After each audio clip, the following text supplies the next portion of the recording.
Westwood One presents America at Night. Here's your host, McGraw Milhaven. All right, we're going to talk free speech next hour with a syndicated cartoonist. He's on the front lines being a political cartoonist. They're the first ones to lose their jobs. Jeff Koterba is his name. He's now on Substack, and he's going gangbusters. Just won a national award. We'll talk to Jeff Koterba, political cartoonist, and the what it's like to be on the front lines of that whole world. Of course, your phone calls in hour number 3. But later on, we're going to talk to the Soccer Hall of Famer, two-time Herman Trophy winner, talk about the World Cup, the good, the bad, and the ugly. It seems like America was discovered by the rest of the world, and it looks like America discovered the World Cup. So we'll get into all that a little bit later on this hour. But first, every Monday, we check in with Scott MacFarlane, who was, of course, former CBS newsman, now independent journalist. He's on Substack, YouTube. You see him all over. Scott, welcome back to the show, my friend. Raw. Good to be with you. Yeah, you betcha. You're always great to start off Monday with us with all the news going around. One of the big stories, we'll get to Iran and the uptick in fighting there, but earlier today, a judge put the kibosh on the Paramount merger, at least on hold, while they do a little investigating. Take us through what the judge said, and what does this mean? How serious is this hold? So it's a 2-week pause, which is not terribly long, but now that they've started down this road, we don't know where it ends. You'll recall the Department of Justice, the Trump administration, approved this merger between Paramount Skydance and Warner Brothers Discovery into a behemoth the likes of which we've never seen in the entertainment industry. Just complete control over certain sections of the entertainment industry behind one corporate owner. That's what would happen. Even though the Trump administration blessed it, there was a group of Democratic state attorneys general who filed suit in California saying, please put a hold on this till we can make sure that this is not violating some type of antitrust law or causing trouble in the movie industry, the news industry, the media industry by consolidating too much power into one place. Federal judge in the Northern District of California, which means the Bay Area, San Francisco, Oakland, said, okay, let's give this a couple weeks before we let it go through so we can review a few things. And one of the things the judge said in this lengthy opinion to pause the merger is it's possible once you start down this road, you can't unwind it. Once you start consolidating, it's going to lead to potential layoffs and potential cuts. And I think you can get rid of the word potential, McGraw. It's going to lead to layoffs. It's going to lead to cuts, and you can't undo that and unring that bell. Yeah, and so, but is that the judge's responsibility to decide jobs and layoffs and everything else? Aren't they just supposed to decide if it's against some type of antitrust bill or law or something? No, you're absolutely right. I mean, the judge is saying, let's just pause for a couple of weeks so we can gather ourselves on the broader issues, because once you start this merger, it's going to lead to those layoffs and cuts that you can't undo. But to make sure everything is buttoned up, then you can proceed with your happy layoffs if you want to, Paramount and Skydance. If you're really keen on this, we're going to let you do it, but let's just make sure it's lawful first. I mean, it's such a sign of the times. You have two media giants trying to converge, and there's a reason. They want to be bigger, but they also don't want to be redundant. They want to cut back. They want to cut jobs. They don't want to have two people and one person will do, because that saves everybody money except the person being laid off. That's the end goal here. There's no masquerading that this is going to be a job creator. Yeah. Scott MacFarlane, you know this better than anybody. These giant mega media mergers they've got an interesting track record. I guess you can find some that have been successful, but for every one you find successful, I can say has turned into a epic disaster. I'm not so sure this is going to be a perfect merger. Oh, I would bet the farm against it. I mean, first of all, when you do mergers in the media industry, you're necessarily going to affect cuts because you don't need two of everything. And it's such a pernicious, dangerous thing, McGraw, in the world of journalism and news to have fewer people at the table. The editorial process works best when there's more people, more voices, more life experiences, more young people, more old people, more conservatives, more progressives, more of everybody. That makes for better news reporting. Fewer people means more control in fewer hands, and that's how you get an untrustworthy media. And what's more, it's hard to miss the corporate ties to political leaders right now. I mean, it's clear Paramount Skydance has been cozying up to Trump to get his approval to this merger, and that gives people pause. The other thing that I don't think a lot of people are talking about is Oracle's stock price is plummeting. It's at the 52-week low. Its stock is almost at junk status, and they need to raise a whole lot of money. Is anybody worried that this Oracle stock might be too low and they might have a hard time financing this deal?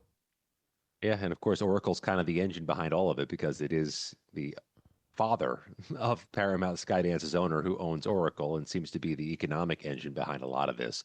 It's a problem. It's a big problem when Oracle stock drops, not just for the Ellison family, but for the greater economy, because it is a company that creates jobs and is the engine economically in some U.S. communities. It feels like a problem. It feels like a red flag, but here's the issue in the lawsuit. The state attorneys general are arguing that Washington let this go. They just turned a blind eye to all the risks and all the flaws, which is why they filed a federal civil suit. This merger is no done deal. Yeah, I still keep hearing in my head AOL Time Warner. It's going to revolutionize television. It's going to bring us into the 21st century. And for some reason, I keep hearing this Paramount merger, and I keep hearing in my head AOL Time Warner. It feels like that. And the fact that they're rushing through this, the critics are going to argue they're rushing through this, that the FCC is not doing more of a review, that the Department of Justice seemed to cut off its investigation.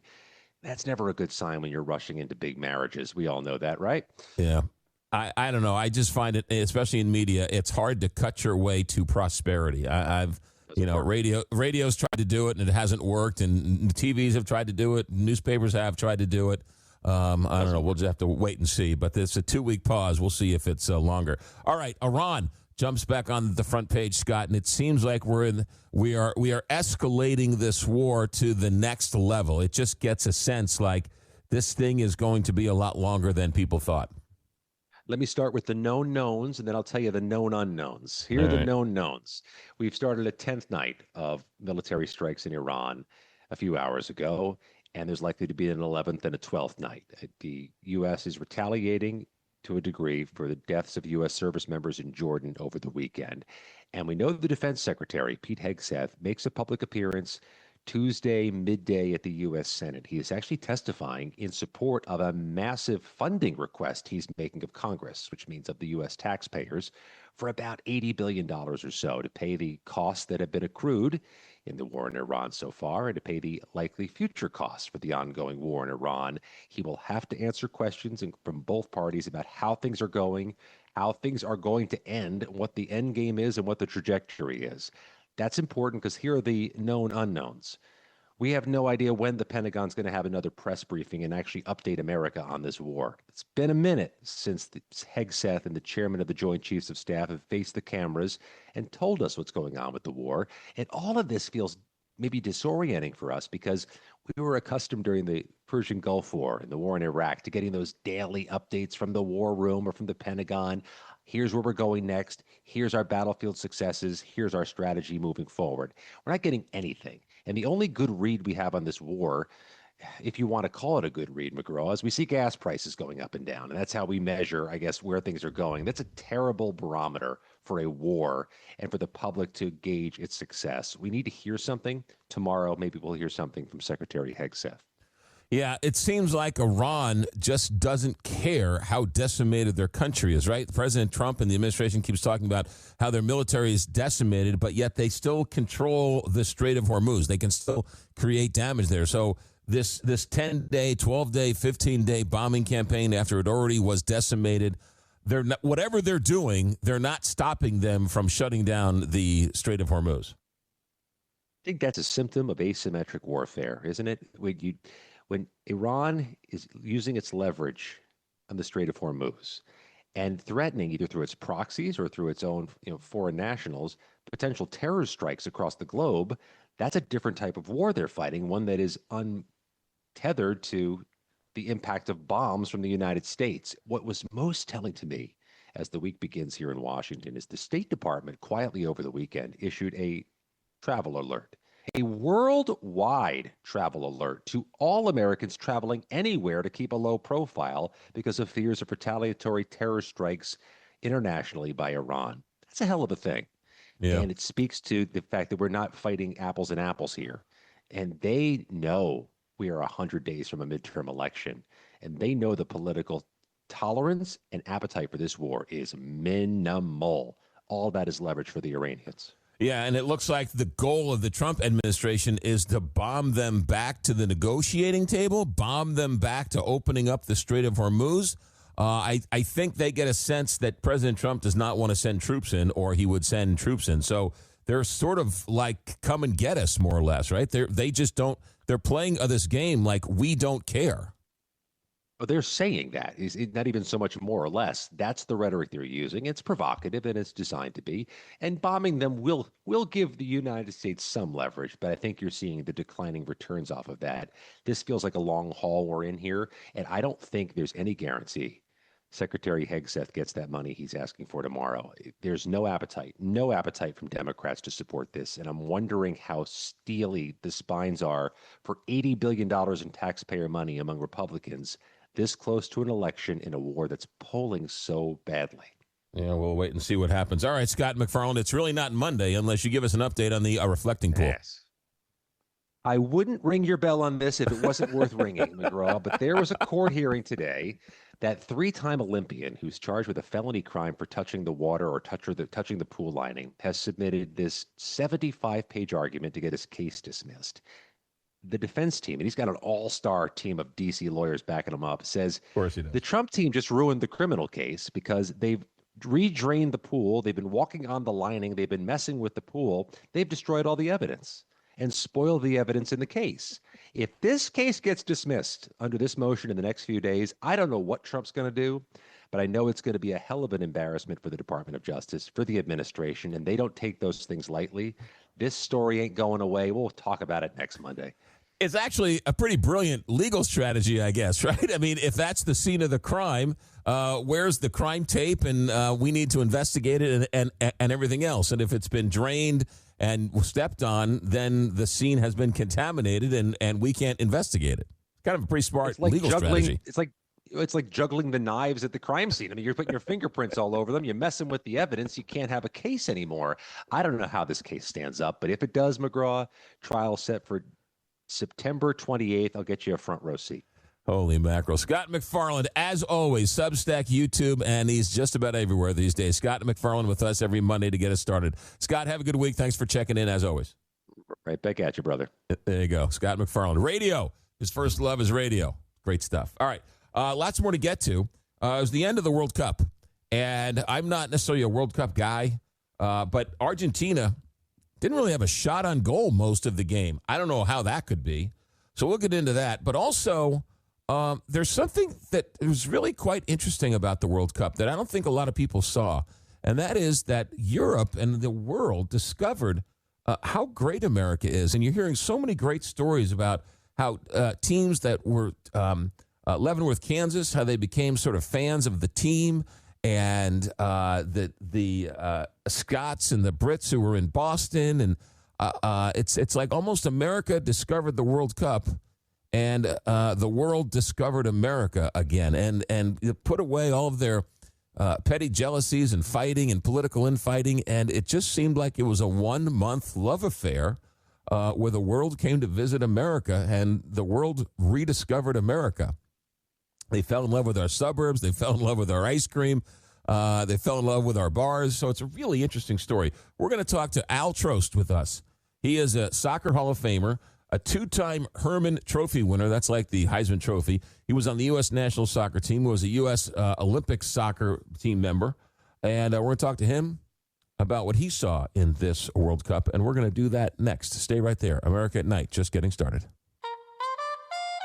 America at Night with McGraw Milhaven, where the nation comes to talk.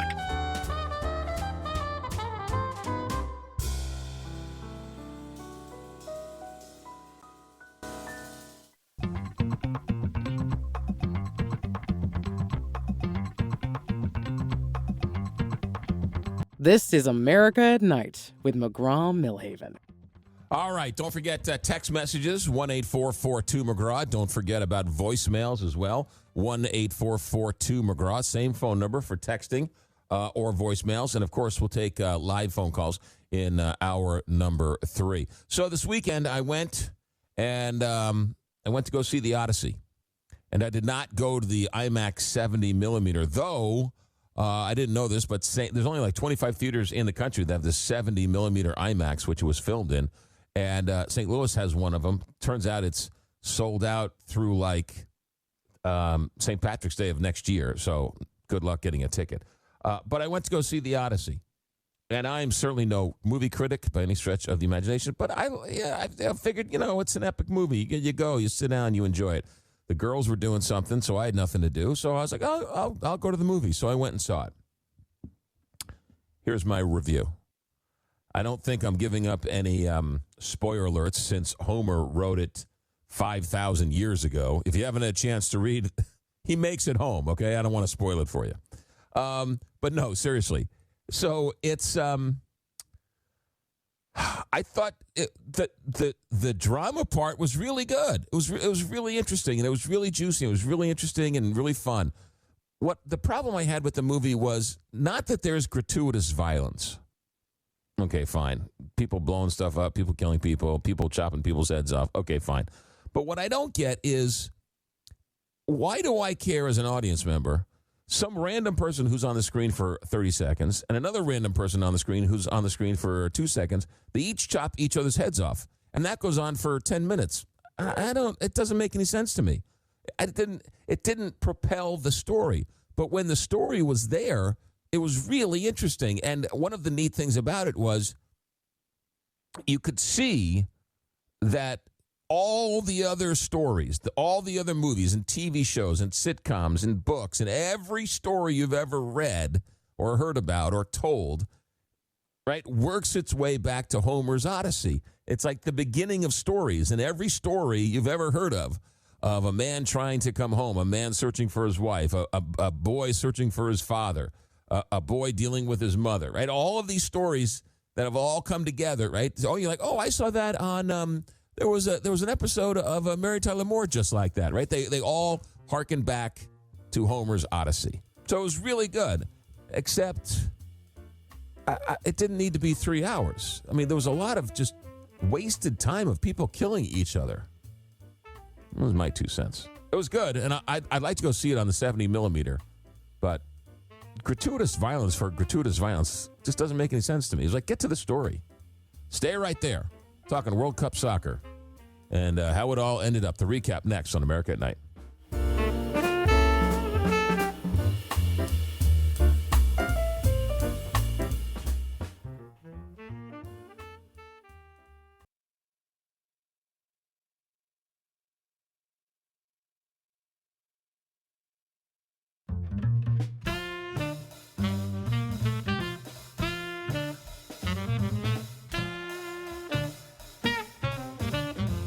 Relax. You're listening to America at Night with McGraw Milhaven. Spain is the World Cup champion after a 1-0 game against Argentina yesterday, and it was a month of soccer. Here to break down the last couple of days, one of the greats, Al Trost, Soccer Hall of Famer, 2-time Herman Trophy Award winner, U.S. national soccer team, U.S. Olympic team, also a good friend of the show. Al Trost, welcome back to America at Night.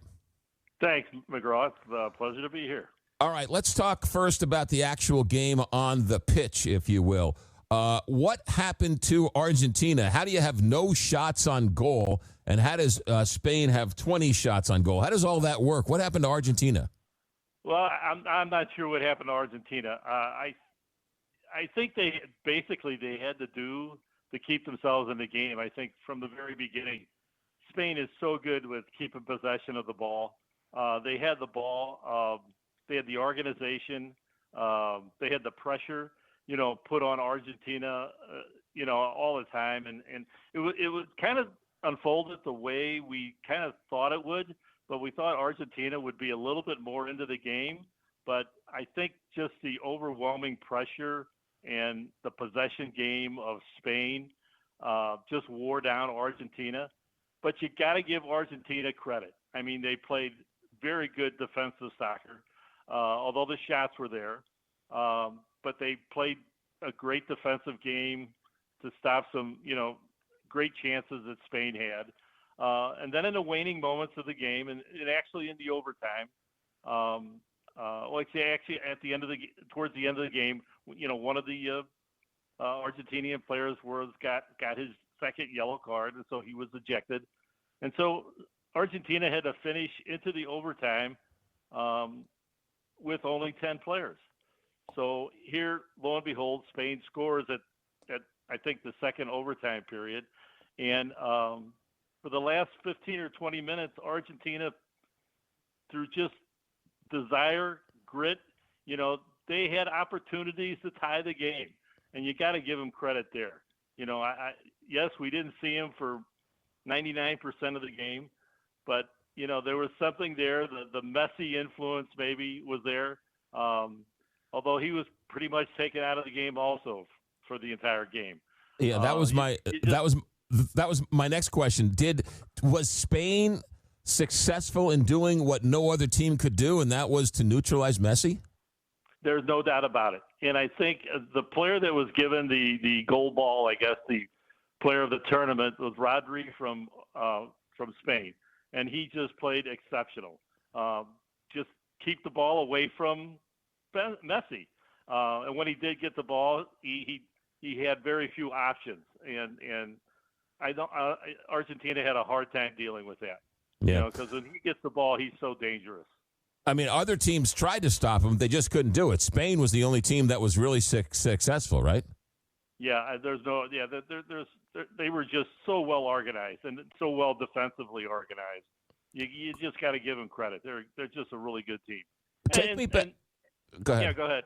No, take me back to the England game. I'm curious your thoughts on the England game because from all experts I listen to, and everyone's an expert in all this, England was going to win the game, and then in the last waning moments, Argentina came. It seems like they came alive. Did Argentina win that game, or did England lose that game? I would say England lost the game. I was shocked. I was surprised at the substitutions that he made, defensive substitutions. That's kind of sending a message to your players like, we're going to defend the best we can. And you can't do that against you can't change your system just a matter of holding down a really good team with really good forwards. I mean, it just doesn't happen. So I was disappointed when that happened. But it was a combination, and Argentina really brought the game to them. And they did that throughout the tournament. They just couldn't do it in the final, but they did it throughout the tournament against Cape Verde in the pool play, and they did it in the pool play. They did it the whole tournament, and you got to give them credit there. Al Trost, our guest, soccer Hall of Famer, two-time Herman Trophy winner, U.S. national soccer team, U.S. Olympic soccer team in 1972. Al, you're one of the few people who can really answer this question. How good is Lionel Messi? He's the best I've seen. He's just so remarkable on the ball, and his perception on the field of seeing his teammates is just remarkable. I mean, he's just got it all. He's got all the tools, McGraw. In my day, playing in the old NASL, we thought always highly of Pelé when he came to play, and Beckenbauer. But today's day, and I don't know if you can compare the types of players that they are, but Messi is probably the GOAT now. But I'd really like to see him play another World Cup. But I don't know if that's going to happen. Take me through your thoughts in this. You've been a soccer guy for your whole life. It seems like that this World Cup captured the imagination of the United States like it never has before here in the U.S. Oh, there is no doubt about it. I think it has such a positive impact on all the youth players, the youth soccer that's coming out in this country. At first we used to brag about, how good the game is in St. Louis, coming from St. Louis. Now it's just every corner of the United States. There's good teams coming out of everywhere, and good players coming out. And I think it just adds a generation that's going to be just so positively impacted by the World Cup. It means so much in international soccer. I think it's been great. I was fortunate enough to be at 3 of the games, and just the involvement and meeting some of the visitors that were here was just remarkable. How they viewed the United States in a positive way.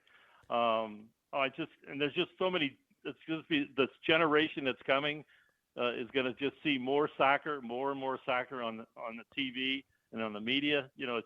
It did great things for this country. I'm so happy we had the cup here.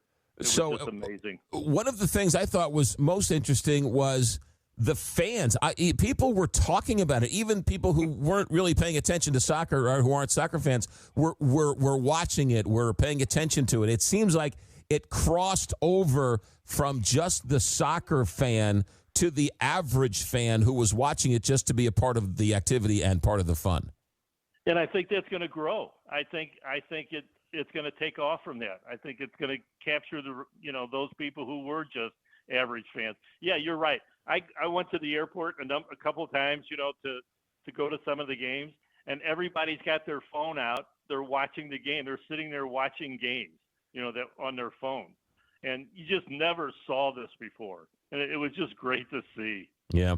Let's talk about, it seems like the world discovered America, right? America embraced the world, and you heard all sorts of great stories, everything from Leavenworth, Kansas, embracing the team, and what was it? Was it some band learned the I forget what college band learned the national anthem for the team that was using their facilities? I think it's University of Kansas. Kansas learned the national anthem, and they ran out of beer in Boston with all the Scots. I mean, it just seems like the world sort of rediscovered America in a sense. Yeah. I mean, it was. I can't tell you how it impacted everybody, everything that you did in this country for a month. It was fantastic to see. I went to the game up in Boston to watch Norway play France, and half the crowd was Norwegian, half the crowd was for France. And my grandson and my son was with me, and they both had France shirts on. Okay, not necessarily, rooting for France, but they wanted to wear their France shirt. Well, it was so neat to see Norwegian fans come up to them and just say, "What are you doing? What do you got the wrong?" When you tell them you're from the United States, they said, "Well, that's even worse," So, but they let us take pictures with them, and drink a beer and drink a beverage with them. It was great to see. It was just wonderful. And then I'll tell you what, the next day after watching that game, my son-in-law got us tickets to go to Fenway Park to see the Red Sox play. And so we're at the Red Sox game, and we're seeing all kinds of France and Norway jerseys at the Red Sox game. It was funny to see. Yeah. One of the controversies, a couple people mentioned this a couple times, and I noticed it being a very, very novice fan. I still don't understand the game at all. But somebody said to me, there was a whole lot of flopping going on in that final. I know soccer's tried to sort of rein that in, but do they need to do more with the flops? I would say yes, but I don't know how that's done. The refereeing in all the games was because of that. It's very difficult, So he'll let a lot of play go on. He's going to have to. The referee, they're going to have to do something with the refereeing in terms of trying to prevent some of that. But it's going to come from strong refereeing and the players kind of respecting each other a little bit more and respecting what his job is. And I think it'll make the game a lot better down the line. But yeah, it does happen, and the teams are competitive and they're good at it.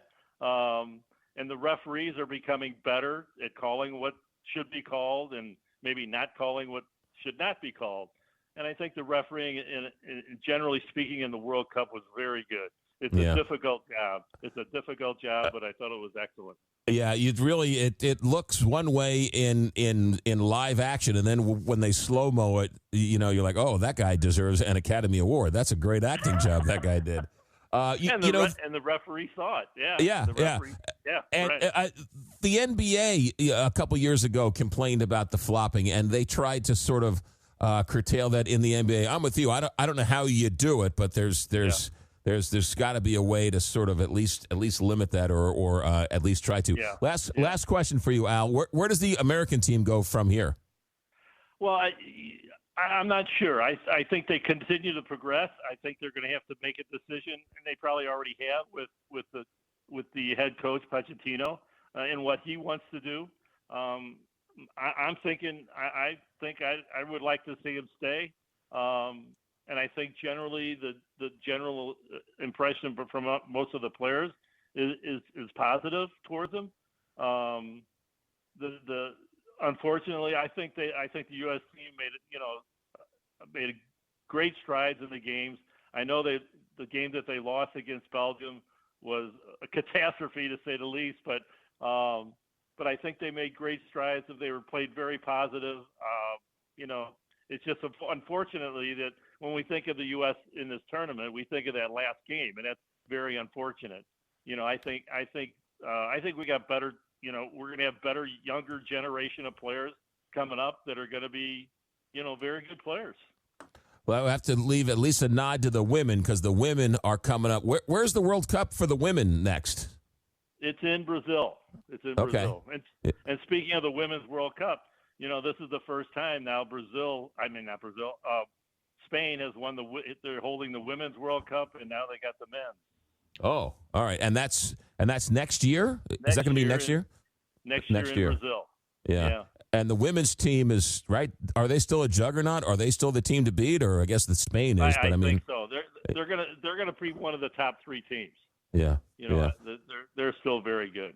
It is a wonderful thing to see the women's team take off. I know there's a lot of controversy between the men's and the women's, but I have a 6-year-old daughter, and anytime she sees a woman playing sports, you can just see the passion in them saying, oh, wait a minute, maybe I can do this. And it's such a great story, the women's soccer team all these many years. Well, I do soccer camp still, in the summer, and the girls' weeks is capacity. I mean, they love going to the camps, and love to see them all become, soccer players for the United States national team. Yeah, all good stuff. Al Trost, you've been such a gentleman with your time. Thank you for your insight. Good luck down the road, and we'll talk to you soon. Thanks, McGraw. You got it. Al Trost with us doing a recap on the World Cup. It was a heck of a month. America fell in love with the World Cup, and it looks like the world fell in love with America. Just wonderful story after story of friends and neighbors and the Europeans falling in love with suburbia and bars and restaurants and towns taking over, teams taking over towns falling in love with the other teams. As I mentioned, the University of Kansas learned the national anthem, and it was just it was a great time. Great time was had by all, and it turned out to be a shining moment for the country. So it's worth celebrating. Al Trost with us, Soccer Hall of Famer, 2-time Herman Trophy winner. That is like the Heisman Trophy. U.S. Olympic soccer team in 1972, an all-around gentleman and an ambassador to the game. We were lucky to have him, so thanks for that. America at Night, back in a moment. America at Night with McGraw Milhaven.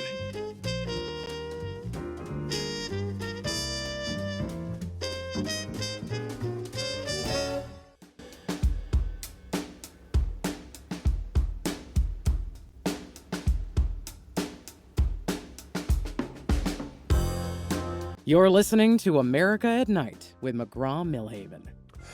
All right, we've got a couple of text lines for you here. Sarah from Milwaukee, Wisconsin checks in. Love your National Parks segment. Phil in Pittsburgh, Pennsylvania chimes in. VCRs are better than streaming. Really? VCRs are better than streaming? I don't think so. You don't have to rewind your streaming. VCR is better than streaming? I don't know. I'm not going to buy that one. Poor Alex texted out, we were going to recap the 2024 World Cup. No, we're going to recap the 2026 World Cup. BG from New York, bombard until unconditional surrender. God bless America. There's only one problem with that. They might be running out of bombs. They might be running out of interceptors. And I learned tonight, apparently, we only make, 10, 12 Tomahawk missiles a year? And these interceptors that intercept the drones, you keep hearing we have plenty, and then you keep hearing we're running out. And then you hear we have plenty, but we might take some from other theaters, but we have plenty. So I don't know. I don't know what to believe. But it is. It seems like our strategy is to bomb them back to the negotiating table.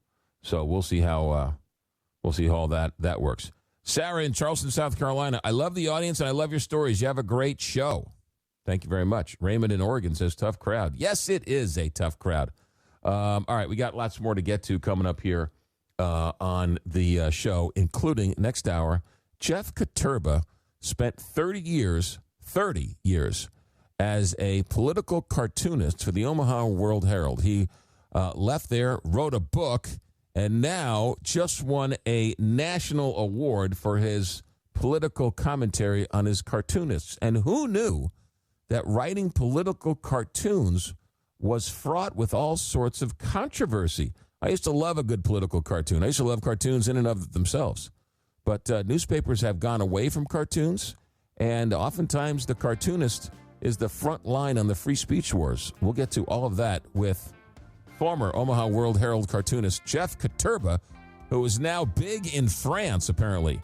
Our executive director is Alex Hinton. Our engineer tonight is Richard Good. I'm McGraw Milhaven, and this is America at Night on Westwood One.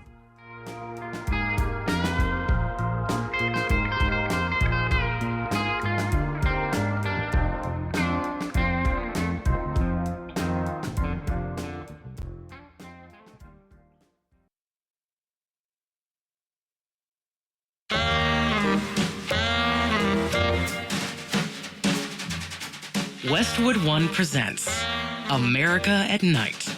Here's your host, McGraw Milhaven.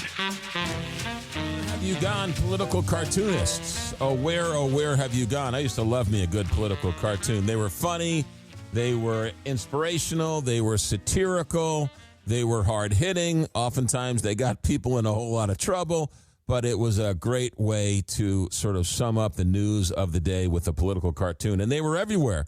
And then newspapers started to fade, and the first ones to go, it looks like, were cartoonists. And our dear friend of the show, Jeff Koterba, was 30 years as a political cartoonist for his hometown newspaper of the Omaha World Herald, and he's had to reinvent himself, and that is exactly what he did. He's still doing political cartoons. Now he's just doing it for himself without an editor. We're going to talk to him about all of that. But first, he just won the National Headliners Award. They announced the winners for 2026, and Jeff Koterba took home the winning prize in editorial cartoons.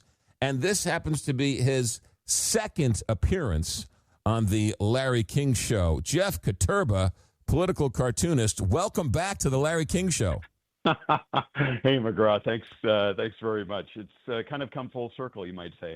Yeah. All right. So let's start there, because this is now breaking news. I'm sure people who were listening to Larry King will recognize your voice, but tell the story when you called into the Larry King Show. Well, I was always a big fan I've always been a big fan of radio. And when I was starting out as a cartoonist, I was drawing, for my college newspaper, working a full-time job, going to school full-time, and then drawing overnight, basically. And Larry King would keep me company as I was coming up with my cartoons. And one night, Jeff McNally, the great editorial cartoonist, for those who don't know, Jeff McNally, 3-time Pulitzer winner, created the comic strip Shoe. He was a guest. And I thought, there is no way that I'm going to get through. And I did. And I talked to McNally. It blew my mind. And then later I would meet McNally in person. He would become a mentor and a friend. Sadly, he passed away, but it was just one of those pivotal moments in my life that I got to talk to Jeff McNally, thanks to Larry King. And here we are in the same show a few minutes later. Did you ever tell him that you called up when he was on the radio? I did. I did. It was, we were at a cartooning convention, and I didn't know anything. I was a young kid, and all of the cartoonists were sitting around drinking beer, and he said, I told him that story. He said, let me buy you your first beer, your first cartooning convention. This is back in the day before there were all kinds of fancy schmancy beers. So but I ordered the fanciest thing I could think of because I figured, well, that's what everybody must be drinking. So I ordered a Heineken. Not a big deal, I guess. But I realized everybody else was drinking Bud Light. So, that's how it goes. But he was wonderful. Jeff Koterba, you are a cartoonist, 30 years, as we said, with the Omaha World Herald. What happened to political cartoonists? Did they part of the buyouts and sort of the unraveling of the newspapers, or were they one of the first ones to go? Really, yes, yes. Sadly, and what is bizarre about this, McGraw, is that traditionally editorial cartoonists are some of the, maybe the sports page, but the cartoonists tend to have some of the highest readership numbers. I certainly did at my newspaper, and it's pretty true across the board. And especially, now I'm drawing with support on Patreon and Substack, and I'm syndicated, of course, but I only draw national cartoons because I'm syndicated. When I was drawing for the World Herald, I was doing a mix 6 days a week, some local, many local, and some national. And that was the thing, the local cartoon, because there was no one else. You can see national cartoons elsewhere, but who is going to be drawing a cartoon about your mayor, your city council, your legislators? And people loved it. Even if they didn't agree, they still read my work. You know what I mean? And it's something that cartoonists talk about. Like, why are you getting rid of one of the few things that really separates you from other forms of, with all due respect to radio, but TV, radio, you don't have that. You have that in the local newspaper. And think about this as well, right? Especially with your Facebook and your YouTube and your TikToks and your Instagrams. What a great thing to post on your newspaper's Instagram every day, 3 or 4 days later, or, subscribe and keep people coming back with a daily cartoon. And it's such a visual thing, and we have become visual readers. To your point, I mean, Instagram is visually oriented. YouTube, of course. Here is this very, very visual, unique thing, unique to your paper, to your hometown. Why get rid of it? Yeah. Fortunately, we're all still doing it. Well, many of us are still. I certainly am, and I feel, ironically, like I'm thriving. Maybe in part, as you mentioned at the intro, I don't have an editor. So I'm kind of free to do what I want, and I feel more liberated than I ever have. So that's kind of the upside of it. How much did the editor get involved in your writing or your drawing? Did they shape your opinions in any way? Did they tell you to stay away? Did they tell you to sort of lean in one way or the other? How did that work? Yeah, that's a great question. It sort of depended on who the editor was. I had a wonderful relationship with my first editor, Frank Parch, my mentor and dear friend. He's still a good friend. And he was sort of the ultimate editor for a cartoonist, because he knew when to kind of step aside, even if he didn't agree. And even if I was wrong, we would sometimes have these debates on deadline. You're sweating, and back in the day, I'd wear a necktie and I'm all disheveled and I'm covered in ink, and we're having a debate about whether this cartoon should run or not. And, oftentimes I won the argument. Sometimes I didn't. And sometimes he was right, not always. But there were other editors who very definitely took a heavy hand, and extraordinarily frustrating, because I wasn't going to put my name on something that I didn't believe in. And there were times when, there was a lot of back and forth. And at some point, you've now gone through 4 or 5 ideas, and you scrap those, and now you're on to the 6th idea, and you are on deadline, and you're looking for something else to draw. So there were some challenging times. And to be honest with you, perfectly honest, in later years, during the remaining years of the first Trump administration, I was getting a lot of pushback on my cartoons on Trump. And so honestly, they did me a favor by kind of showing me the door. Because they just didn't want to touch the third rail. Yeah. It became problematic, because what happened, and I think it still happens, is, and I am sympathetic to editors. This is a problem still, is that readers who have a particular viewpoint will get angry and they will write to the editor and complain, cancel their subscription. And so we're seeing across the board, unfortunately, in this country, a lot of editors are shying away, more and more shying away from you mentioned hard-hitting cartoons. They still exist. We're still drawing them, but a lot of newspapers want what is safe and what won't offend anyone, and that's very, very troubling. Jeff Koterba just won the National Headliner Award. Some of the best editorial cartoons going today is by our guest, Jeff Koterba. Hold that thought, Jeff. We got a lot more to get to. You're huge in France, apparently, which I got to find out about okay. all of that. He's also a radio man and one of the good ones, Jeff Koterba. We'll talk more about what it's like to be the life of an editorial cartoonist here in the U.S. in 2026, and how has it changed and how is it similar? That's Jeff Koterba. Stay right there. America at Night, back in a moment. From the heart of America, this is America at Night with McGraw Milhaven.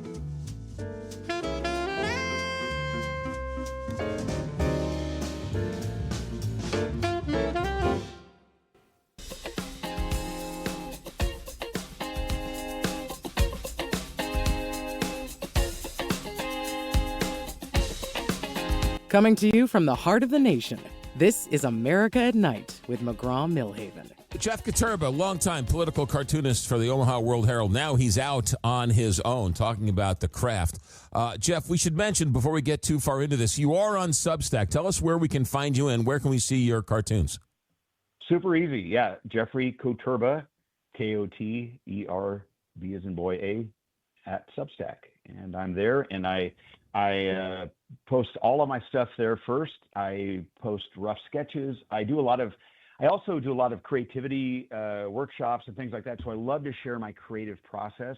I sort of pull the curtain back, you might say, and I reveal all. And I show folks how my cartoons are actually made. And I love doing that because it goes beyond just the cartoon. It is about creativity and how to find ideas and things like that. So that's all on my Substack.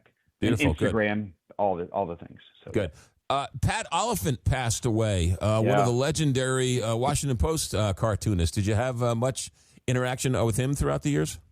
You know, it's funny. I did not. He's one of the few that I really never had a chance to hang out with. I did get to see a lot of his originals in Charlottesville. He donated, University of Virginia, he donated originals, and I was there on a panel a couple of years ago, and but I never actually got a chance to meet him. But he was one of the cartoonists that everyone looked up to.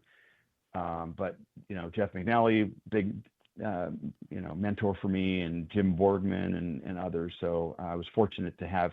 That's the thing, McGraw. Like in the cartooning world, it's a small group, and pretty much everyone is really supportive of each other. For the most part. For the most part, there are of course, there are exceptions.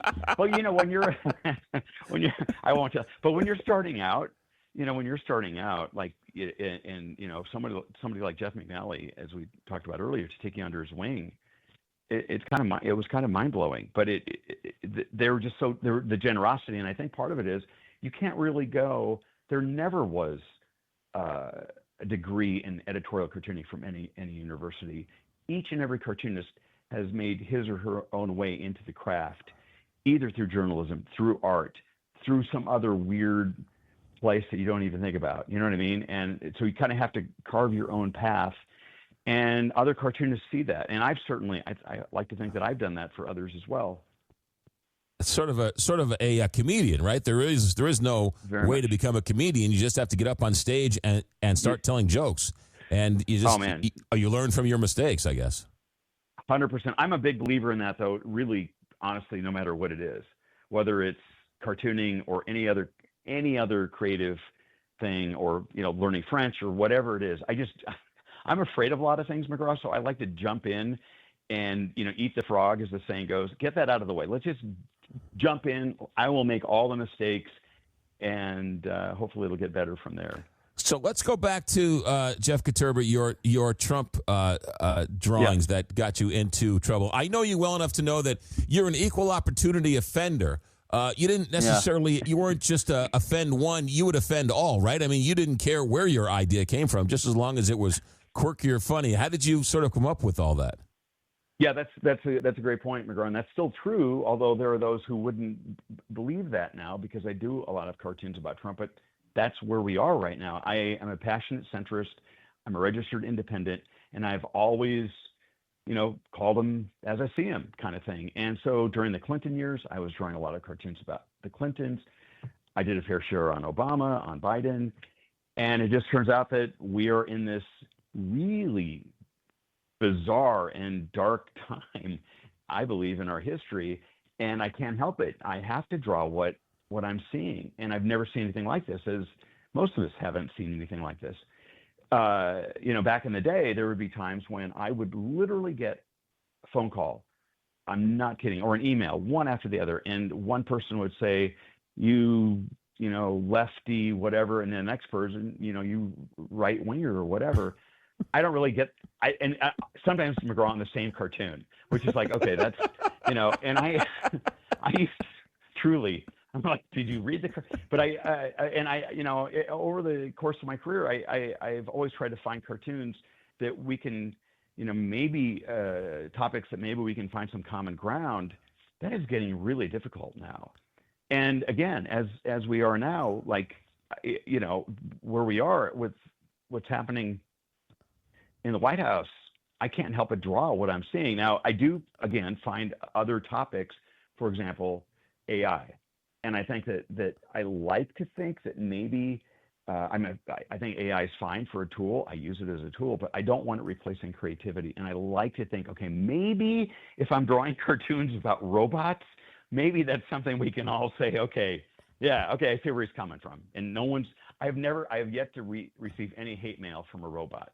All right, well, that's good. At least AI doesn't mind you. When you were doing local, when you're working for the World Herald and you were doing local, right? Every town has their quirks, has their silly, crazy aldermen or councilmen or businesses and all that stuff. How much grief would you get when you did something local from Omaha or one of the Omaha elected officials?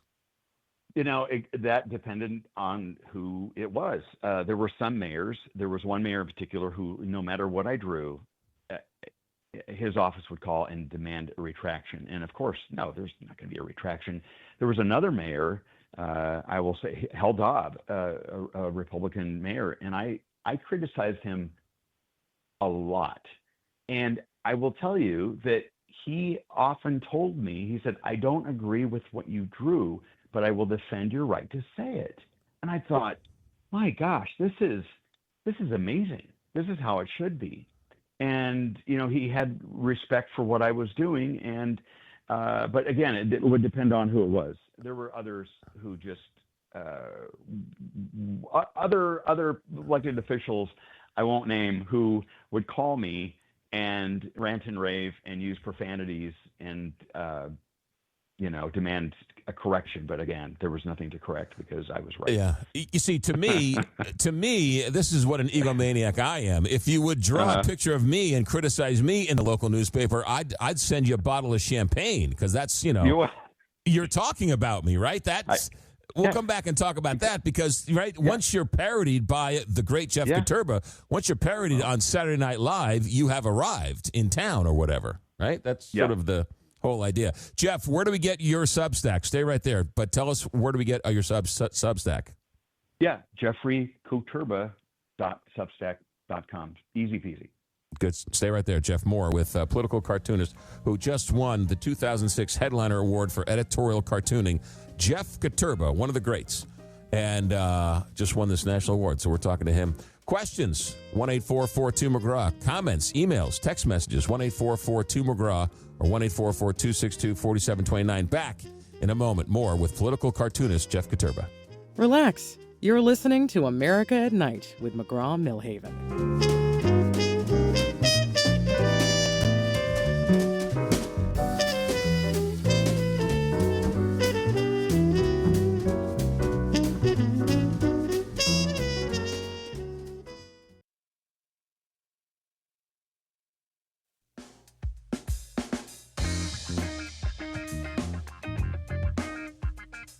This is America at Night with McGraw Milhaven.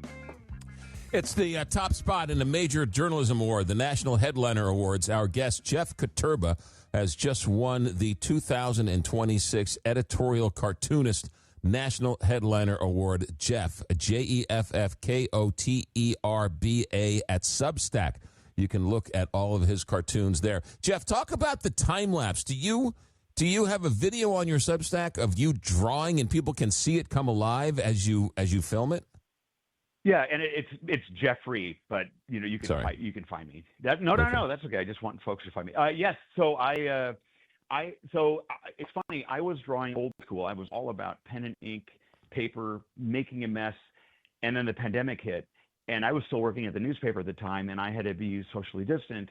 And my son said, "Dad, you've had an iPad sitting around for years collecting dust. Why don't you draw on that? Then you can draw from home," because I had pens and paper and all the stuff with the paper. So I finally did. I jumped in. I was afraid of it. I didn't think not afraid of it, but I just thought, I don't want to draw on glass. Changed my life. And because now I can draw from pretty much anywhere in the world. And drawing on an iPad using software called Procreate, it captures literally every line that you create. So I share those, but I also break it down because I draw in layers. It's a little complex to describe without showing you, but I'm almost drawing more like I would when I was studying oil painting in layers, and I'm putting down sometimes 30 or 40 layers, and that's just for Trump's hair. So, but I'm putting down all these layers, and I'm going layer by layer by layer, and I have an overhead camera for that, and I will talk in maybe it's a 15-20 minute video, and I'll break it down, and I will show exactly how that process worked, what I did first. And then I also post all of my rough sketches before I finish them. And sometimes I change it up a lot. Sometimes my followers will say, "Hey, have you thought about tweaking it here?" So I kind of have some secondary, not editors, but another set of eyes sometimes to kind of say, "Hey, you have a typo." When you start your cartoon, yeah. Do you know where you're going, or do you start it and it changes as you go along? Great question, McGraw. I don't think anybody's ever asked me that. It depends on the cartoon. There are those times when I see it clearly. Here it is. This is it. And now I just have to execute. Most of the time, the drawing turns out exactly how I see it. Other times, it doesn't go as planned. Sometimes it's better. There are those times when it isn't, but there are those times when I do come across something while I'm drawing it that I hadn't seen in my mind or in a little rough thumbnail that now I'm seeing as I'm finishing, and I'm thinking, oh my gosh, I really have to elaborate on that particular thing. There are other times when I will completely change the angle. I'll change the wording. And again, my followers see that. Like sometimes the rough sketch looks exactly like the finished, and other times it's almost a totally different drawing. So it kind of depends what the topic is, depends on my mood, how much coffee I've had, who knows? All right, what about this question? Because a editorial writer will say that midway through the editorial, they won't change their mind, but they'll change their message, they'll change the wording, they'll change the meaning. I don't want to be that harsh. That's not exactly what I mean. How much of the message or the satirical part or the wording do you change along the way? Yeah, I do. So I'm a big believer as a writer as well, because folks think an editorial cartoon, it's all about the visual, and it is, but ultimately it's about the idea and the writing. Even if there's one word, the quote unquote writing is essential. And when I'm doing my cartoon, every word is on trial for its life, that old adage. And I'm continually revising. I'm continually taking words out, sometimes to the point where I take all the words out. And then sometimes I have to put them back in because I think, okay, the reader needs a little bit of help. So all of these things sort of work in concert together. It's not like the idea, the drawing is separate from the words. or vice versa. It's sort of, it has to work together as a whole. But I know what you're talking about in terms of the editorials. And, cartoonists, on average, they say that the average amount of time that a reader spends with a cartoon is about 7 seconds, which is really depressing. I want at least 12. So I try to make them as interesting as possible without hitting you. I have to hit you over the head with the idea. I want you to get the idea as quickly as possible, but then I'm going to try to make it as intriguing and interesting and funny and quirky as I can to keep you there a little longer, but to not take away from that original message. It is sort of a balancing act, if that makes any sense. Sure. How long does it take you to do a quote unquote typical drawing? It depends. Anywhere from, if we're talking about the idea, the idea literally might come in a flash in the shower in a couple of seconds. More often than not, it is a grueling process of multiple sketches, and I'm sketching on actual paper because I think that's essential to have that pen and paper experience. Even if I'm drawing on an iPad, it might take me hours. There are sometimes it takes me days, and I put that idea aside and I plant a seed and I come back to it and come up with something else. It depends on, and then the final drawing, it might be anywhere from 2 to 3 hours for the final drawing. All told, it could run anywhere from 4 to 5 to 6 hours, sometimes longer, but it depends on the idea. Do you ever text yourself a topic and to say, let me remind me later? Yeah. Do you do that? I do that all the time. Yes. I do that all the time. Oh, I'm like, oh, that's a great topic. And then if I don't text it to myself, I'll drive myself crazy. What was I thinking about? Oh, it was a great topic. Why did I not text it to myself?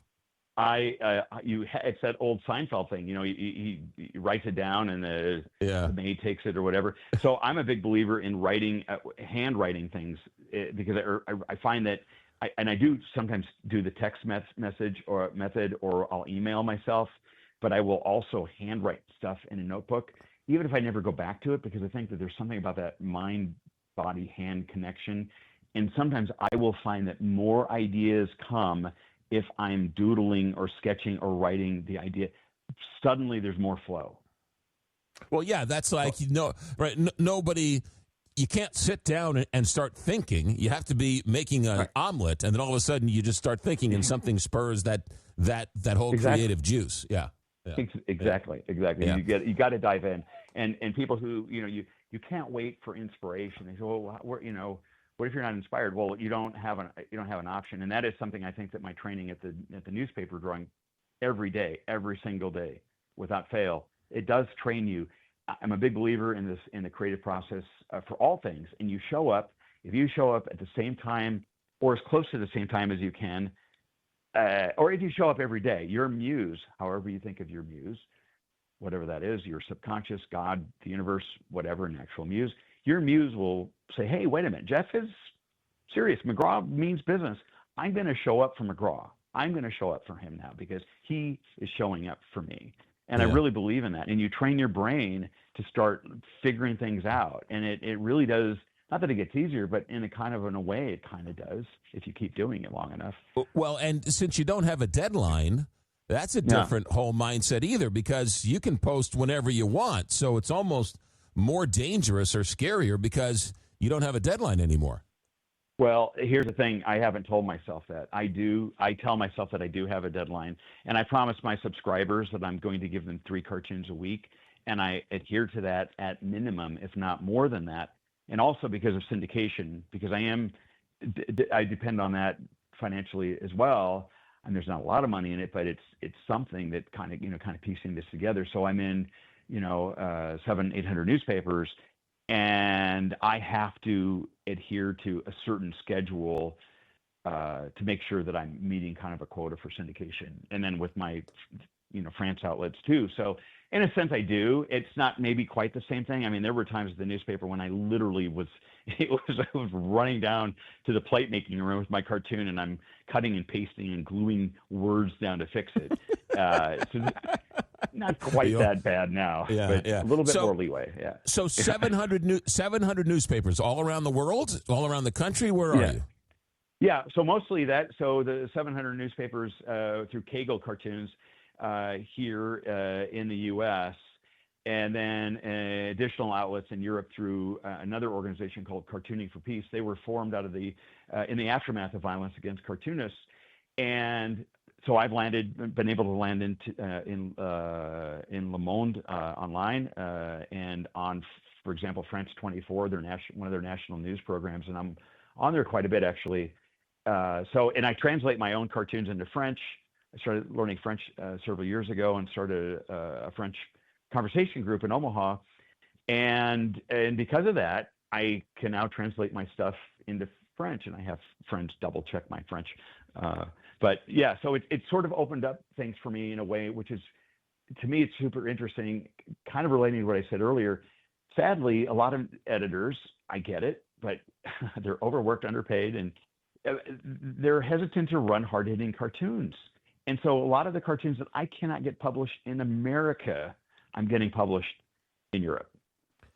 There's an organization called Violence Against Political Cartoonists? No, it's called Cartooning for Peace. It was.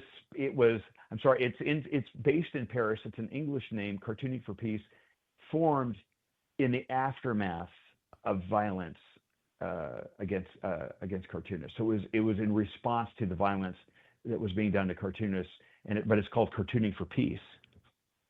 And it's a wonderful organization. It's really interesting that, I mean, it's sort of like comedians and court jesters, right? They're the first line of free speech. Exactly, and it is troubling what we're seeing here. You were talking about Pat Oliphant earlier. I don't know that a lot of Pat Oliphant cartoons would get published now, to be honest, or Paul Conrad, or a lot of the Herblock, Malden. It's troubling. Editors want safe, really safe stuff, that don't say anything. Yeah. And of all times, we need to be saying as much as we possibly can. And I also say this though, McGraw, I don't mind disagreement. I don't claim to have the answers.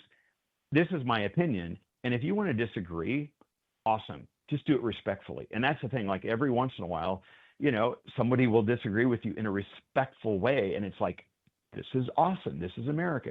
This is free speech. Let's have a conversation. It's this ugliness that I don't care for. And you find that you're much more accepted or open to interpretation or openness to your work in France than in the U.S.? That in some cases, yes. In some cases, many cases, especially when it comes to the current president, yes. And other topics, 100%. Cartoons that will get published here, but not very much if they're too hard hitting, and they will appear on the national news in France or in Le Monde. So you're huge in France. Well, I'm huge in France. I'm like, what was David Hasselhoff? Was that? Was that Germany? Great Germany. Yeah. You're the David Hasselhoff of France. Is that what you're trying to tell me? Hey, I'm Jerry Lewis. Hey, man, I will tell you, the French cartoonists, you go to these cartooning salons, these festivals, and the beautiful. I go as often as I can. I'll be going again soon. And the wonderful thing, McGraw, is that you have cartoonists mostly from France, but really all around the world. Dear friends from Jordan and Mexico and all over come. You will have cartoonists who truly, totally disagree with each other, and we love each other, and we'll have some great French wine and break baguette together, and we're all good, and we hug. And I'm serious. It's how it should be. Jeff Koterba for a couple more minutes with us. Jeffrey Koterba at Substack. Check out his political cartoons. He just won the National Headliner Awards as a major journalism award, and a huge compliment to his work. Jeff Koterba with us for a couple more minutes. Tell the story when you were 17 years old and you got struck by lightning. I was, okay, my dad was we were big weather fans, and I was a big weather geek, loved watching bad weather, and I had just taken a shower. It's hard to imagine now. I had long, dark hair. I'm barefoot. I'm standing in the front yard watching this approaching storm. I did everything you should not do if a storm is coming. My dad came out to get in the house, kid. And I said, nah, I'm okay. I'm 17. I'm going to watch Mother Nature's light show, man. Next thing I know, I hear this explosion and I see this white ball of light, and it's like I don't know how much of this is my brain is scrambled, how much of it is the actual lightning. I see all these ultraviolet colors shooting everywhere. I have basically, it's a near-death experience. I mean, I know that I'm going to die, and there's nothing I can do about it. I can't even move. Eventually, I do make it to the front porch. At that moment, my parents come out, and my mom is like, "Oh my God, we have to get him to the hospital." My dad's slapping me, trying to bring me to. What does my dad do? He says, "No, I'll just give him a shot of my medicine." So I'm the oldest of 5, and I'm sitting on the couch. I still can't speak because I've just almost been killed by lightning. And now my dad is pouring down my throat my first shot of Jack Daniels. So you got struck by lightning, and your father gave you a shot of Jack Daniels. Yep, true story. Straight, and yeah, and a few months later, I became a cartoonist. Yeah. And a few months later, I started drawing cartoons for my high school newspaper. True story. And you stopped seeing stars, and you straightened yourself out, and you got back in the house, and you went to bed. No, and I've had fear of lightning. Seriously, folks, please be careful of lightning. It is not to be messed with. That is a great story. Jeffrey Koterba with us. Jeffrey Koterba at Substack. Jeff, good luck. Keep doing what you're doing, and we'll talk to you down the road. Thank you, sir. Congratulations. All right, McGraw. Hey, thanks so much. You got it. America at Night. Back in a moment. Live from coast to coast, this is America at Night with McGraw Milhaven.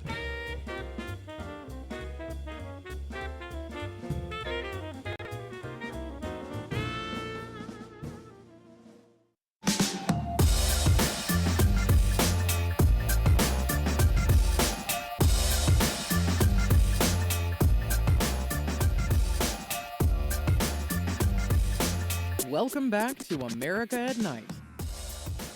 Tom in Ohio checks in on the text line. Proof of Mark Twain's claim: travel is fatal to prejudice, bigotry, and narrow-mindedness. Many of our people need it sorely on these accounts. Broad, wholesome, charitable views of men and things cannot be acquired by vegetating in a little corner of the earth all one's life. Boy, ain't that the truth. Once you go and you do a little travel and you see the coin from the other side, it is one of my great joys in my life has been for a number of years. I can't do it now with a six-year-old, but we went and traveled to the Greek islands and took listeners to Europe and Italy and France and the Mediterranean, and we'll do it again here in a couple of years once she gets a little older. But to see the world from a different point of view and to hear them tell the story, it is you're right. It's travel is such an important part of understanding the world, seeing the world, getting out of your little corner of the world. Yeah, no, I agree. It is not just fun and exciting to see other great sights, but to really meet the people. Well, that's really that's what the Europeans said when they came to America, right? I think they have a greater understanding of America once they sort of lived it and saw it and talked to the people and, got outside of the 30-second sound bites to see America. I think that, that's what the Europeans are saying, that they've fell in love with America all over again. Perfect point, right? They come over here, they see a different America. We go over there, we see a different America. We see a different Europe. No, great point. All right, we're done. Open phones next hour. Text messages, voicemails, phone calls, all of it straight ahead. I don't know where the night's gone, but thanks for sticking around. America at Night. Our executive director is Alex Hinton. Our engineer tonight is Richard Good. I'm McGraw Milhaven, and this is America at Night on Westwood One.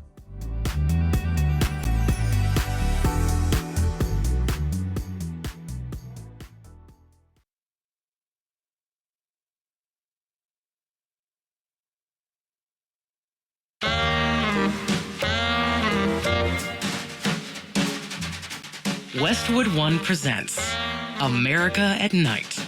Here's your host, McGraw Milhaven. Monday night. Middle of July, Monday night. What are we talking about? Whatever you want to. Phone number is 1-844-2-McGraw, 1-844-262-4729. Phones. We got plenty of voicemails. We got plenty of text messages to get to. Tonight, at some point, we talked about this on Friday, and that was the Canadian trade. We had an expert on talking about Canada and the USMCA. Now, President Trump today signaled that he signed orders to impose a 50% tariff on Canadian goods, claiming that Canada had discriminated against the United States in key industries. The tariff, which will go into effect in 30 days. So here we're back to on again, off again. Will it really go into effect in 30 days, or will President Trump pull it back with hours to go? But according to this, the tariffs are going to go into effect in 30 days. Will be imposed on a range of Canadian exports, including wine. Say it ain't so. Hockey sticks, cement, dairy products, plywood, paper, and furniture. Administration officials say the taxes and the tariffs were punishment for Canadian discrimination against motor vehicles, dairy, and alcohol. We talked about this the other day. I don't know if the country of Canada is discriminating against American alcohol, but Canadians are not buying American alcohol because of the ongoing rift between the administration and the Canadian people. So they're choosing to sort of buy Canadian, if you will. Canada has been at the crosshairs since the earlier trade war, with President Trump imposing a wide range of products. Now, listen to this. Apparently, these new tariffs are imposed under some obscure legal provision of the Tariff Act of 1930, and apparently this goes beyond or cuts into the U.S.-Mexico-Canadian agreement, the USMCA. So there were exemptions the last time he put tariffs on Canada due to the USMCA, the goods that were covered by the USMCA. Apparently, that's no longer the case in this latest signing. Now, again, it goes into effect in 30 days. President Trump is great at, making threats and then walking up to the plank and then backing off. So we'll wait and see what happens. But that's the latest news today. 1-844-2-McGraw, 1-844-262-4729. I mentioned this earlier. I went to go see The Odyssey. And I got in trouble for ruining the plot. I don't know how you can ruin the plot for a book that was written 5,000 years ago, but be that as it may, if you've ever seen a movie, a TV show, a streaming service, you ever read a book, the plot's been ruined from The Odyssey from the very beginning, because everything has been taken from The Odyssey. It's one of the original stories, right? And the parts of it were great. The parts where Matt Damon was talking with the gods and the trolls and the witches and you could really see that it almost made me want to go back and read Homer's Odyssey. I can't remember if I read the Iliad or the Odyssey back in college. I think it was the Iliad. I don't think I ever read the Odyssey. But it made me want to go back, because the best part of it was the interactions between the humans and the gods, and the humans and the witches and the warlocks and the gods. I don't know if there are any official gods. He didn't talk to any of the gods, but he talked to all these, sort of mythical creatures, if you will. And that was sort of the exciting part of the movie. And it was really juicy. And then they did 15 minutes of bang them up, shoot them up, just, killing people. Not that I'm against killing people in a movie. It was like, all right, I don't know who's fighting who. After 30 seconds, the special effects wore off.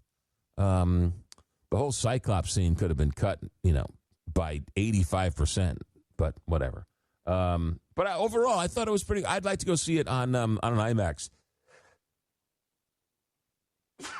Excuse me, got to sneeze.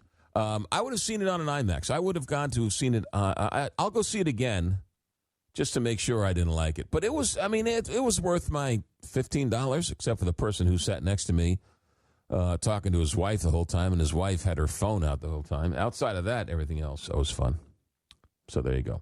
1-844-262-4729, 1-844-262-4729. Let's go to those phones. Tony in Montreal. Tony, welcome to America at Night. How you doing, McGraw? Good, Tony. How are you? Thanks for checking in. I'm good. Listen, last time we spoke about interest rates. I don't know if you remember. We were talking about that. It went back a while. Do you recall? Yeah, a little bit, yeah. Do you know that in Canada you're allowed to charge up to 60% on movable loans and up to close to I think it's up to 30% compounded on properties. Who's paying 60% interest rate on a mortgage? Well, that's the thing about our country that is very different from your country. We have 5 banks; they control the entire economy here, and the problem with our economy is that the banks, if you don't get in with a bank, if you have any credit issues, you're stuck with a secondary loan option, which are what I consider predatory loans. And a lot of people that are in their later years, in their 60s and closing in on above that, are subject to difficult times, and they are losing their homes. And that's one of the issues that bothers me the most about our country. We have a housing shortage, McGraw, very similar to the United States, and a lot of people are taking advantage of the aged and people that are, have worked very hard. And, sometimes these homes are worth millions of dollars, but they were purchased for little sums like $100,000. Yeah. But this is the only thing that these people have left, until they pass on some intergenerational wealth to their children. And, sometimes they get into a jam. They owe a lot of money on real estate taxes. And I read why this got into my mind was there's a very famous case in Michigan. I think you might look into it, where a guy contested a simple bill of close to like $2,000 or $3,000 on his property, and he basically, through all of the mechanisms of legal mumbo jumbo, which is very convoluted, he lost his property that was worth over $200,000 to a sale, and then when they sold his property, he only received a very few dollars, like maybe 80, let's say 60%. But what I wanted to say about our country is that when you owe money on your mortgage and you are subject to a predatory loan, in our country, especially where we are, we have something called a mechanism called a giving in payment. In other words, you owe, let's say, a certain amount. If that amount becomes 50% of the value of the equity of your home, they actually take the entire building, even though it's a small loan. So sometimes you could have a loan of $200,000, and with these compounded interest rates, you might owe. Well, there's predatory loans all over the place, and But I mean, for your home, you're telling me that there are people in Canada who get a mortgage for their loan, and their mortgage rate is 60%. That just can't be. That's on movables like cars or maximum. The predatory stuff and the buy here, pay here, and pay loans and payday loans and things like that. There's up to 28 to 30% on homes. But it doesn't sound like it's possible. But the thing is, when people are in jams, when they're old and they don't have, a lot of people to help them. I get it. Yeah, that's one of the things that's one of the things that an altruist like me sees as being abusive, and that is where the government and that is where people like Trump should be stepping in to say that when you owe a debt, you cannot lose your home that you've owned for 40 years for a loan of $200,000. I've heard of a loan. Anyway, I can go on with this. No. I hear you. I appreciate it, Tony. And there's something to be said for the predatory lenders, and it's a dangerous game you play. You take out a loan for a week or a day or a month or a buy here, pay here, or a rent to own, and those payday loans, man, you can get behind real quick, real fast, and you're headed down a rabbit hole. There's no question about that. Tony in Montreal, thanks. 1-844-2-McGraw, 1-844-262-4729. Back in a moment. America at Night. Coming to you from the heart of the nation, this is America at Night with McGraw Milhaven.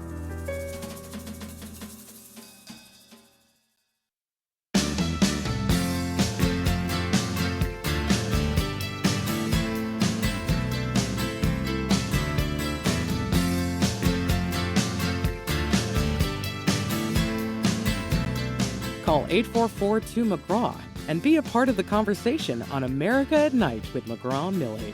All right, it's Monday night, and we got the open phones. Let's go to Carrie in Florida. Carrie, welcome to America at Night. Hello. Hi. Hi. We are Charlie Guards, we carry the flame. We'll fight for the gospel, we'll honor his name. We are Charlie Kirk, his courage our own. All right, Carrie in Florida, thank you very much. That was quite entertaining. Make heaven known. Thank you. All right, thank you. Have a good night. Carrie from Florida checking in. Good to know. I don't know if that was... I had a hard time understanding that. Let's go to the voicemails. Let's go to John Doe number 1. John Doe, what do you got for us? You talk about, someone would tell you about fraud, you would be a famous radio announcer if you could disclose it on the radio. Well, let me give you something. Fraud, waste, and abuse. Minnesota, billions of dollars of fraud, waste, and abuse of our taxpayer dollars. Your tax, my tax, everybody's taxes, going to Somalia, going to these centers that they go and there's no one there and they're getting millions of dollars. California, fraud. 125-year-old people getting Social Security checks. Who are getting these Social Security checks? That's taxable income. Maine, talk to your congressman and your senator, McGraw, and they'll tell you about all the fraud, waste, and abuse. And you can mention it on the TV, on the radio rather, and you become a famous announcer.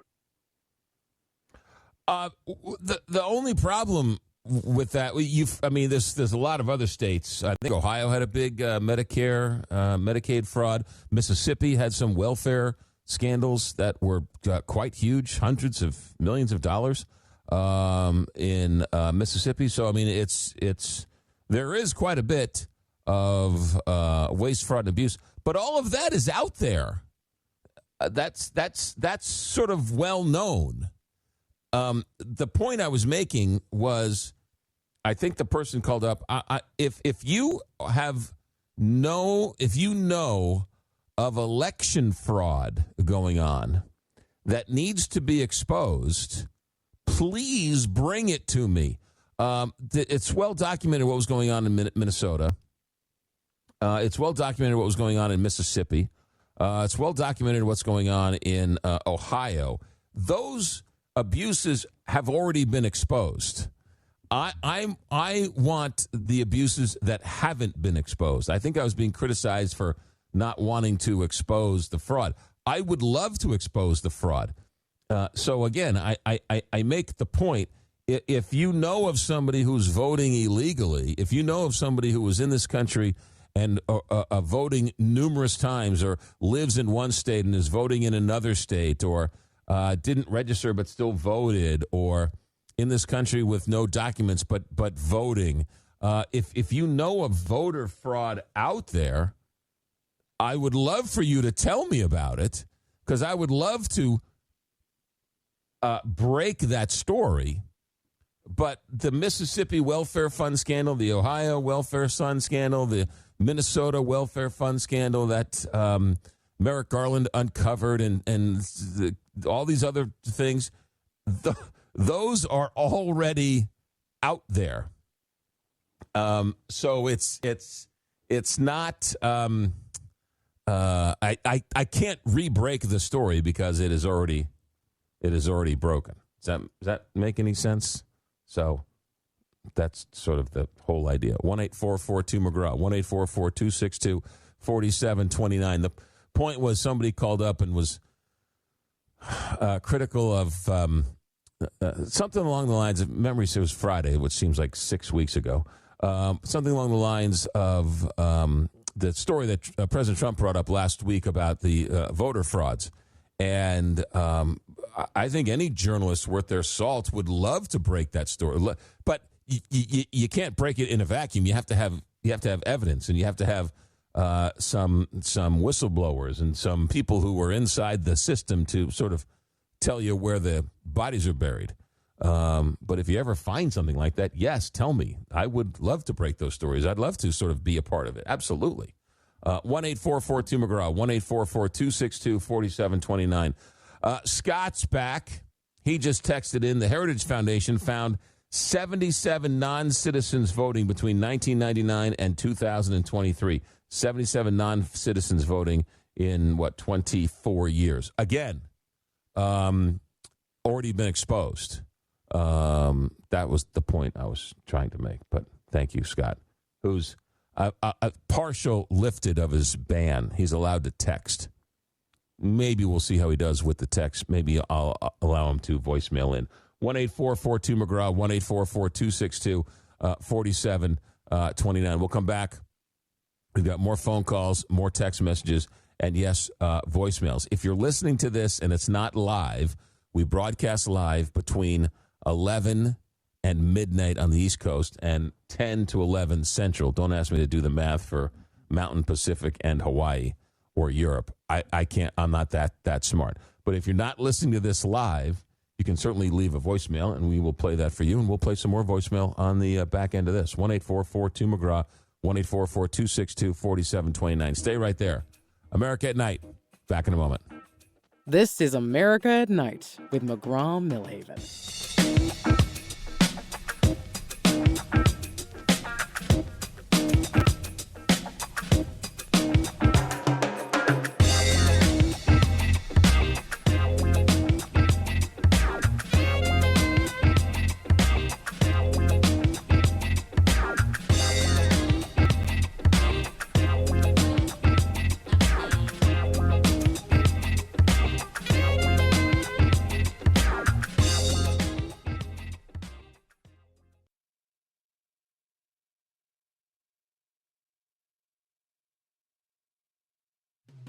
Want to know what's coming up on America at Night?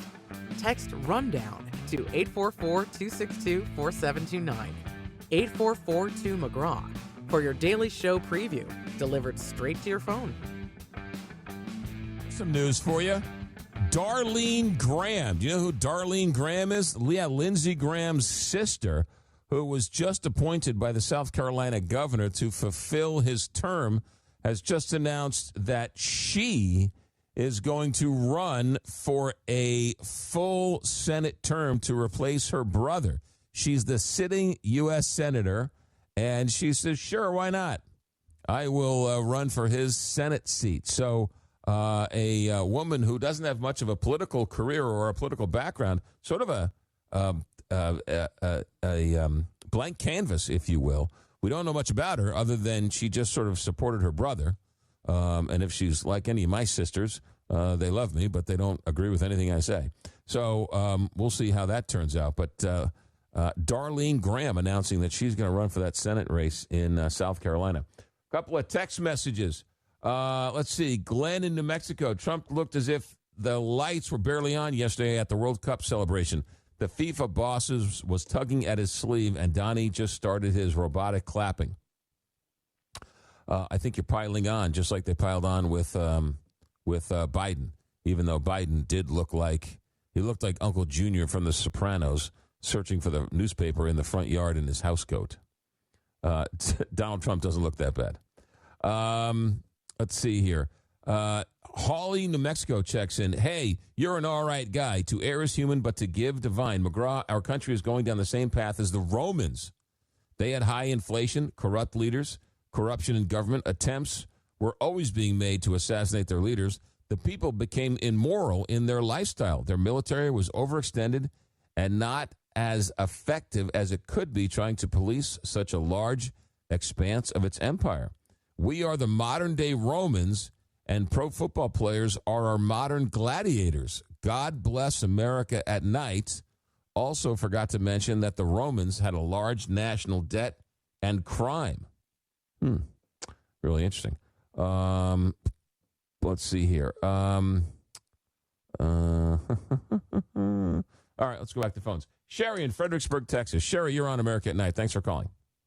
Oh, thank you very much. Yeah, this is a voter fraud case. as far as I'm concerned, okay? And it's regarding a husband that tells his wife, we both want different candidates, right? And so we might as well just stay home because we'll just both cancel each other's vote. And then he goes to town and votes, and she may find out, she may not, but I'm one of those wives that did find out that he went ahead and voted. And so I just want to tell all wives out there, just vote. Don't fall for that stuff, okay? How many times did your husband do this to you? Well, he only got by it once. I let him do it a few times because I was just a passive kind of wife that let him have his way a lot. So, but I didn't like it, and here's my chance to do something about it. Yeah. You know? Is your husband still alive? No, he's not. He fell. He had a subdermal hematomal bleeding. He was here in Fredericksburg, and he hit the cement at the stock show or some show. What did they had where they come and they sell things and buy things and. Yeah, sure, a convention or something. Yeah. How long ago? How long ago? Not too long ago. It's funny when the helicopter was taking him up to Temple. My son called and said, "We're going to go up there. Dad had an accident and it doesn't look too good." So my son and daughter-in-law were there when he passed. So he didn't go by himself. Yeah. And but you can talk to loved ones on the other side and they'll hear you. Absolutely. I won't go into that. I believe that. So I believe that wholeheartedly. Just talk to them. And I have a friend whose grandfather showed up and said, "Listen, I'm only going to be here once because you don't need me popping up all the time. But anytime you want to talk to me because I'll hear you." And, I believe that, Sherry. When I have dreams and my grandmother or grandfather or somebody comes and visits me in my dream, I know they're coming in and checking on me. I know it. Yeah, no, there's no question. Real quick, how did you find out your husband was voting and he was telling you not to vote? I don't know how I really found out. I guess he just, I don't know, but it just like. Did you ever confront him with it? Well, he just said, we're just going to cancel each other's votes, and then he said, "Yeah, I went ahead and voted." He was bold. I was compliant. Yeah, clearly. Well, Sherry, make sure you vote now. Thank you for calling in, Sherry. Have a good night. Sherry in Fredericksburg, Texas. No, I believe that. I believe that 100%. Now, I don't believe they come, I don't believe if the light flickers, that's somehow them saying hi. But I truly believe that they come and visit you in your dreams. I believe it as I believe I'm sitting right here. They just come and they just come in and check on you, right? Whatever they're doing, they're just passing through, and they just come in and check on you, and they come into your dreams, and they give you a how do you do or and you wake up, and it's like, man, that was so real. Holy, that was right. I've done that a few times where you wake yourself up in the middle of the night, and you're like, oh my goodness, that was right. And you have to go outside to make sure they're not sitting in the living room. It's so real. All right, let's go back to the phones here. The voicemail. Let's see what we got here. Where's my list of voicemail? Joe in Salem, Arkansas. Joe, what do you got for us? Got 3 quick points. I'll make it snappy. The first one is I second the motion by caller Rahman to have more live calls, maybe some in the second hour. That would be great for people afflicted with this third hour problem. Number 2, thanks for removing, for now anyway, the fake movie game. Number 3, I heard you talk about took your flak jacket off. That's okay for a while, but keep it handy because we are going to be further invaded. There's no doubt about it. We're going to be invaded by foreign troops further than what we already are. So there will be conflict in America just like there is in Iran and Ukraine and so on. It's just a matter of a little bit of more time. I traded my tinfoil hat several years ago for a Kevlar helmet, so you need one for your head there. Joe in Salem, Oregon.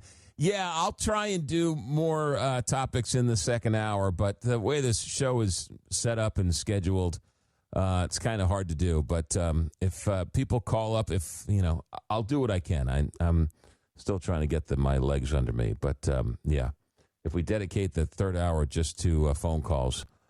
But that's not to say we can't take phone calls in the second hour. So certainly if people call up and have a question or a comment or of our guest or something, we can certainly take those as well. Let's go to Wisconsin. Wisconsin on the voicemail. What do you got? Yeah, I came across a video this past weekend. Saw your cousin JR. You guys look a lot alike as kids and look a lot alike now. I just was wondering if you have a lot of cousins who look like you. And also Ben Affleck, who played Uncle Charlie in the movie Tender Bar. I was just wondering if you ever met him, what kind of a guy he was. Seems like a fun guy, and maybe if Matt Damon was hanging around him, I'd say they'd be big buddies. So JR and I probably look the least alike. But there are features. People say we look like Uncle Charlie. People say I look like Uncle Charlie. People say JR looks like Uncle Charlie. I got more blonde hair. It's grayer now. Used to be blonde. His was more dark hair. Now it's grayer now. So yeah, I guess we look alike in some way, shape, or form. We both look like Uncle Charlie, but I wouldn't say we look alike. But other people would. So go figure. As for Ben Affleck, no, never met the man. Never met the man, didn't meet anybody on the movie. They didn't talk to me at all. They just cast me aside. Hollywood had no use for me. So none whatsoever. Read the book. Do yourself a favor. Read the book, The Tender Bar. Dave in San Francisco. Dave, welcome to America at Night. Oh, yeah, thanks, McGraw. That AI picture of you, it's got 7 fingers on your left hand. What AI picture? What AI picture are you talking about? Just okay. You're just joshing me. All right. Hey, well, I noticed in the headlines just a couple of hours ago, Trump, and I mentioned this last week, before the end of last week, that Trump is trying to do tariffs against Canada because the wildfires.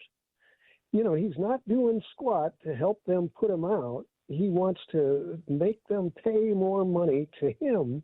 And so, sure enough, today he's trying to do a 50% tariff against Canada. So, the guy is somewhere in between criminal and insane. And the sooner we get rid of this guy, the better. Yeah, I don't understand. Nobody has yet been able to make a cogent argument as to putting a 50% tariffs on wine, hockey sticks, cement, dairy products, paper, furniture, plywood. What am I missing? There's something else there. How putting a 50% tariff on those things is somehow going to help America with their inflation problem. I don't get it. Maybe I'm not as smart as the other people, but if you put a 50% tariff on goods coming into this country, I don't necessarily see the benefit of it. A hockey stick would cost more. Cement would cost more. Plywood would cost more. Homes are made there's a lot of plywood when it comes to building a home. Paper, furniture, dairy products. It's going to be more expensive. So I would argue that it's a whole lot of bluster. These tariffs go into effect in 30 days, and I would suspect on day 29 or day 28, President Trump backs off and sort of doesn't put these tariffs on. He threatens, but he doesn't go through with it. Well, we can only hope, but at the same time, when you start looking at currency speculators, and I first discovered currency speculators when I was reading about World War I, over 100 years ago. And the currency speculators were like gamblers, and that they had no desire to end a war. They weren't necessarily like the military-industrial complex investors. They were just gamblers on the value of the franc or on the pound or on the Italian lira or any other currency, and they would just play games with the value of the currency And so they forced the war to drag on and on and on and on and on, and it went on. It went on like 7 years. Well, hold on a second. How does it? killing- How would somebody playing arbitrage with the money? How would they force the war to go on? Because they couldn't. Each nation then couldn't buy supplies, and so the value of the currency of the franc would drop or the pound would drop, and it was as if these guys were gamblers, making bets on whether or not this side was going to win or that side was going to win. So the currency, I found some books with, good grief, to remember the fellow's name. It wasn't. I'll think of the famous economist. He wrote about it though, and it was Barron's. Barron's at the time had Barron's Circular, and then it was Barron's Weekly, and the idea that dragging the war on basically caused so much havoc, and the nations of the world, millions died in that war, right? Yeah. And it was the first World War. The first time the entire world was trapped in a whole war, and it was the currency speculators that were playing games with it. And in some ways, if you're familiar with King Leopold was a king that didn't want to look out after his subjects. He simply wanted to make money and play games with it. And so he captured a section of Africa, and it decided that the people of Africa that he captured, that no laws of Belgium applied to them. Well, Mussolini took that idea and he said, wow, that's a great idea, that the politicians had no duty to care. They didn't need to care about the subject. Well, David, you're all over the board here. I gotta rein you in. You started off with arbitrage in World War I. Now you're in the middle of World War II and King Leopold and Mussolini. Well, it's the same structure. No. I hear you. It's actually an interesting topic, one in which I did not know much about, but something worth looking into. I just made a note. I'll see if I can find somebody in the next coming weeks, and we sort of do a sort of history lesson on the arbitrage of World War I. Kind of similar to what they're doing now with sort of cryptocurrency and something, right? Yeah, right. Yeah, just And just sort of pure speculators. You look at Peter Thiel and Elon Musk, they don't want to have duty to care. They don't have care for the citizenry. They only want to pretend that they're the richest guy in the world, and that the world is falling apart and they can go live on Mars. So they're total fantasy world, and the value of their money is total fantasy, yet people are believing it. Yeah, there's a lot to be said for that. David, I got to go. Sure. I got a break. I'm a slave to the clock, David. Thanks. America at Night. Back in a moment.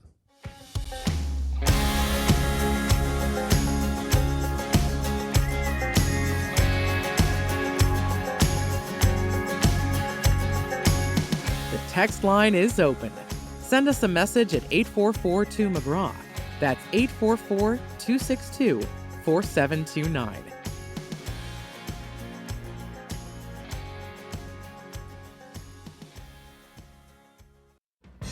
Miss a portion of tonight's show? Not a problem. Go to americaatnightlive.com to find a replay of every show. All right, we are just about out of time. There was one text message I wanted to end on, and I can't seem to find it. It was actually a pretty good line from somebody, and they said, and let me see if I can paraphrase it. I forget where it was from, but it said, if you want to hate America, the Germans, when they came over to America, said, if you wanted to hate America, watch the news. If you wanted to love America, take a drive. That was kind of interesting. Yeah. And then, of course, we had this one. Somebody from Omaha checked in and said, tell us the story about when you got fired from Target.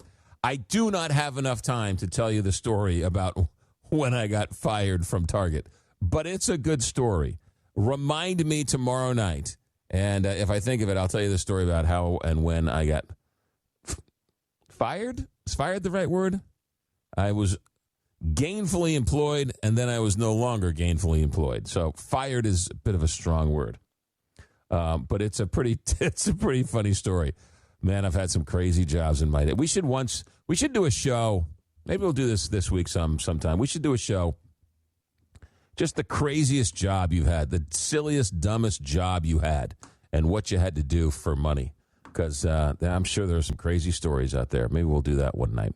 All right, that's going to do it for us. We are officially done. Jeff Koterba, political columnist, joined us earlier in the night. We thank him. If you guys have any interest in following him, he's on Substack, Jeffrey Koterba at Substack. Also, Al Trost was a world-famous soccer player talking about the World Cup, and we had Scott MacFarlane on to talk about the news of the day. Everything gets turned into a podcast, so if you missed any of it, you can go to where all podcasts are housed and download it, and if you want to listen to it again or pass it on to somebody or you missed a night or whatever, you can subscribe and get it downloaded to your phone. And, of course, voicemails are always welcome as well, 1-844-2-McGraw. Seems like I just sat down a minute ago. We're done for the night. Our executive director is Alex Hinton. Our engineer tonight is Richard Good. I'm McGraw Milhaven. This is America at Night on Westwood One. We'll see you tomorrow.